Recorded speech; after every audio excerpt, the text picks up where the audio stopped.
आणली बर का दुसरी टारली बरोबर आता बिल बघतो. अरे तुम्ही गणपती बसले.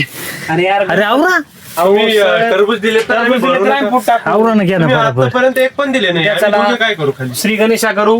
गणेश कारण व्यवस्थित बरा असतो हो सकाळी तुम्ही जर व्यवस्थित माल दिला तर आम्ही मध्ये व्यवस्थित नाही नाही काल तुला सांगतो काल व्यवस्थितच दिलं होतं म्हणून ठीकठाक गेले. आपला मालच व्यवस्थित आहे. मालाला क्वालिटी खूप आहे. काय रेट गेले आपले काल तुला सांगतो गेले बा 9 रुपये. आणि गाडीचं वजन काय उतरलं गाडीचं 1800 रुपये 1800.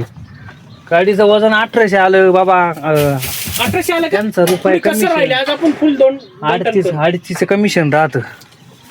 तर मित्रांनो आता या दुसरी गाडी भरून राहिलो आता तुम्हाला सांगतो एक तर झोप नाही गाता नाही 3 वाजे फोनच बॉम्ब मारी तू फळत गेलो 3 हो, शेवटी 3:30 शेतकऱ्याची जिंदगी अशीच आहे. असं हा मग आता उद्या पाडवाय आई उद्या पाडवाय आता काय होईल तेव्हा खरी आता बिल करतोय आम्ही गाडी भरायला आणि सकाळी परत हाय तेच आपलं 3:30ला उठून 4ला शेल माग निघतात. ओके नितीन सर ओके चला चालेल.